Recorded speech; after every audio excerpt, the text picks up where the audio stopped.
Ашынғанда жан айқайың шығады деген осы ғой деймін. Міне қараңыздар. Мына жерде керемет сөз бар. Сол екі адамның басын қоспағандықтан, кең дүниеге сыя алмағандықтан қаншама жәудіреген жетім балалар қоғамда көбейіп жатқан хал бар. Осындай мүшкіл халге біз қалай жеттік? Қай жерден қия басып, қай тұстан қапы қалып отырмыз?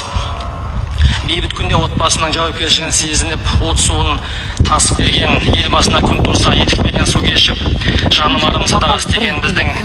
Енді бұл депутаттың айтып отырған, жаңа көріп отырсыз видеоны, екі көзі қағазда болып тұр да. Бірақ ол сөз көкейінен шығып тұрған жоқ. Өйткені элементарно экзамен тапсыруға келген, емтихан тапсыруға келген мектептің оқушысын салыстырыңызшы. Тура сондай мынау балада көзқарас. Санасы өспеген ба, білмеймін мен. Енді бұндайлар қалай депутат болып отыр, қалай ел басқарып отыр, қалай бұлар халықтың қалаулысы отыр. Бәсе мен де халықтың бір бөлігімін, бірақ менің қалауымдағы адам емес бұл. Мен бұны депутат деп мойындамаймын. Бірақ амалдың жоғына мәжбүри түрде осыларға біз салық төлеп осыларды асыраудамыз. Білімі жоқ, оқып бергенде де қарқып оқи алмайды. Сен ажырасуға бірінші не себеп? Өйткені біздің мемлекетте мына қарапайым халықтың бар ғой, каждый екінші адам біледі. Ажырасуға бірінші жоқшылық, жұмыссыздық неге алып барады? Ішкілікке алып барады, құмар ойынға алып барады. Вот жұмысы жоқ еркек, қалтасында табысы жоқ еркек саға сынады да басы ауған жаққа кетеді. Ал үйінде ызыңдап отырған баласы бар, например, ызыңдап отырған. Сендер ажырасуға салық салғанша ажырасудың алдын алыңдар. Одан кейін қағазға оқып бергенді қойыңдар. Көкейлерінен шықпай ма? Көкейлерінен шығып халыққа жандарың ашай алмай ма? Онда орындарыңды босатыңдар. Мен лично, например, осындайлар үшін салық төлеуге мен түбегейлі қарсымын. Түбегейлі. Өйткені оған кеткен ақшамды мен өзім жұмсасам, өзім балама жұмсасам, баламның ертең қартайғанда маған бір пайдасы тиеді. Бұлардың не пайдасы тиіп жатыр? Не пайдасы тиіп жатыр? Мықты болса, жаңа шариғат деп бір бөсіді, бұл шариғатқа қарсы болса, құмар ойындарын барып жапсын. Жапсын да құмар ойындар. Анау проценттері асып, халықты тонап атқан банктерге барып айтсын шариғат туралы. Соларға сабақ берсін. Керек емес. Білім жайлы айтыңдар. Шариғатта да айтқан, қабіріңнен бастап, бесіктен бастап қабірге дейін білім іздеу әрбір адамға міндетті деген. Неге білім іздемейді? Неге сол туралы айтпайды? Неге именно бәрі шариғатқа келіп тіреледі екен де, халыққа келгенде бұлардың шариғаты да жұмыс істейді. Бұлардың заңдары да жұмыс істеп кетеді. Бірақ өздеріне келгенде шариғат вообще жоқ. Өйткені банктың бәрін дөкейлер басқарып отыр. Біз мына халықтың бәрін кісендеп отырған қарыз, ал қарызды жаңа процентмен алып отырған кімдер? Олар байлар, олигархтар, осы елді басқарып, елді тонап отқан. Елді тонап, халықтың аманатына қиянат жасап отырғандар туралы. Мына шариғатта ең ауыр күні аманатқа қиянат жасау, халыққа қиянат жасау. Халық Алланың бір аты деп өздері айтады. Бірақ сол халықты мүлдем естімейді бұлар.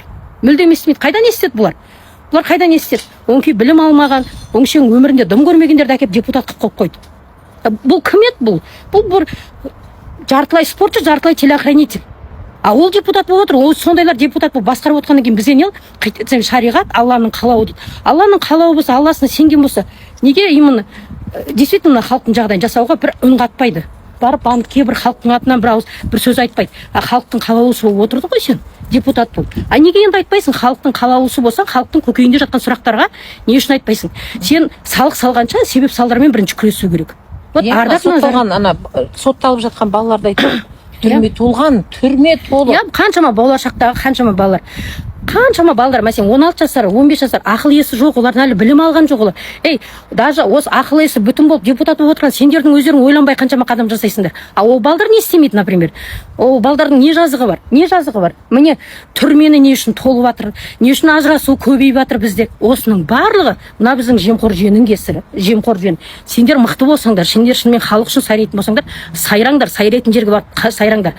Ана халықтың ажырасқанын аңдып, халық жұмыссыз жүрген, біреу бір жерден барып бір түйір бірдеңке қызғалтақ жұлып қойды, оған бәлем миллион ақша салып, сендердің бастарыңыз істей ма? Штраф салу үшін де, штрафты төлеу үшін де халыққа жағдай керек қой. Жасап қойсаңдар, шетел үйтіп жатыр, шетел бүйтіп жатыр дейсіңдер, шетелдің бүкіл экономикасын алып келіңдер бізге. Одан кейін шетелдегідей салықты талап етіңдер бізден. Шетелдегідей жаңағындай шетелде міне кредитқа байланған адамдар біздің Қазақстан сияқты көп емес. Неге қарттар үйі көп? Шариғат туралы шариғат бойынша айтатын болсақ, қарттар үйі, жетімдер үйі неге көп? Шариғат бойынша жұмыс істесеңдерші адал. Істеңдер. Әрбір отбасыға көмек беріңдер. Көмек бергенде қолдарына қармақ беріңдер, өздерінің балығын аулайтын. Жаңағыдай жұмысын істесін. Жұмыс істеу үшін не істеу керек? Қит етіп дұрысталған жолды барып тырмалап, дұрыс тұрған асфальтты тырмалай бергенше үлкен бір завод ашыңдар. Айналып келіп, жаңағындай жан-жақтың бәріне мешіт сала бермей, жетеді. Бір ауылға бір мешіт жетеді. Иманыңнан адаспау үшін бір мешіт жетеді. Ол мешітті толтыра бергенше мектеп салыңдар. Мектептің ішіне тағамдарды реттеңдер. Студенттердің қаншама өзім, мәселен мен өзім аспаз болып істеймін. Бір-екі жерді көрдім, ашыған фарштың өзін лично мен істей бер осымен исін кетір приправалардың бәрін қос деп. Ондайлар жетіп жатыр. Мен барғым да келмейді ондай жерге. Потому что мен қарғысын алғым келмейді ешқандай нелердің, асханалардың, балалардың мен несіне көп жолай бермеймін. Өйткені ондай жердің де тендер ойбай деп елдің көзіне показуха қылады да, бірақ ол жердің бәрі тендер емес. Тендер емес, таныс, білісі, ойнасы, ашынасы, сондайлар қазір ашып отқан. Сөйтеді да не істейді?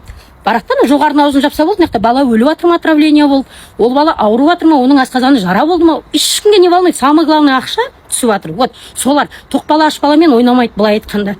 Самое главное, тегін кормить етіп жатырмыз дейді, а бірақ сен кормить ету үшін мектеп бюджеттен қанша, а бірақ бюджеттегі ақша не Назарбаевтың или болмаса Тоқаевтың қалтасынан түспейді. Ол біз сияқты мына қарапайым халықтың салығынан түскен мына республикалық бюджетті толтырып жатқан біздің қалтамыз, біздің чисто еңбек ақымыз.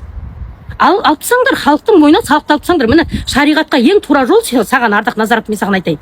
Ең тура жол саған, анау шариғатта мен саған тура, сен жаңа Құдай дейтін адам болатын болсаң, халықтың мойнындағы қазіргі қиын жағдайын бәрін алып тастаңдар. Банк алып тастаңдар, завод салыңдар. Міне сендерге Құдай да ырза, жаңағы халық та ырза. Парковка тауып берші деймін. Мен сізге не деп парковка тауып беремін?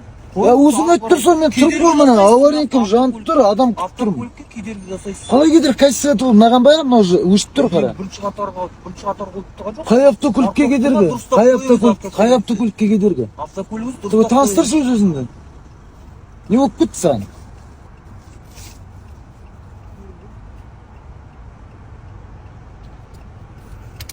Осындай бір автобус.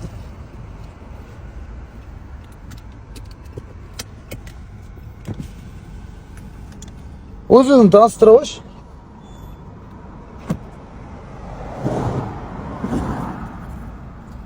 Адам күтіп тұрмын, мына жерден адам шығады деп отырмын саған.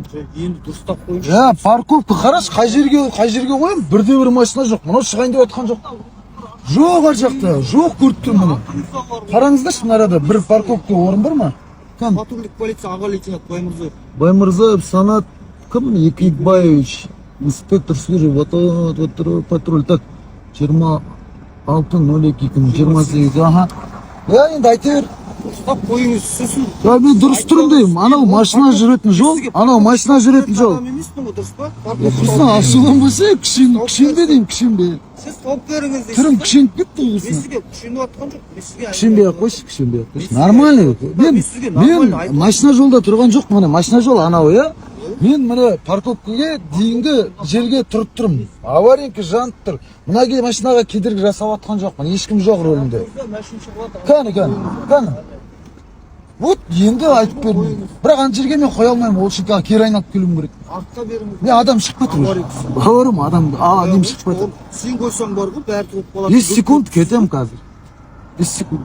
Алпса ғой, ана жерге қоя ғой. Алмайды. Мен артқа беруге болмайды мына жерде.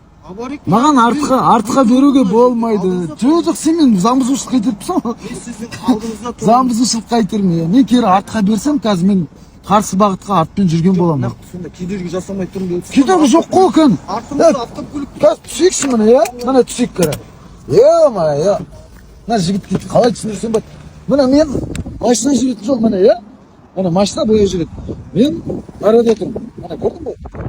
Үш машина артқа шығайын деп отырған жоқ. Байқатқан жоқсың, ешкімге кедергі жасап жатқан жоқ. Енді қайсысына кедергі жасап тұрмын? Қарашы, мынау өтіп жатыр. Кімге кедергі жасап тұрмын? Саған ба? Мәшин газы ұрлап шығады. Қайсысы? Шықса мен сразу аламын да кетемін. Мен заңды қойып тұрмын ғой, сосын ғой. Қай жер заңды емес? Не бұзып тұрмын? Айтшы. Не бұзып тұрмын? Кедергі жасап тұрсың. Кімге кедергі жасап тұрмын?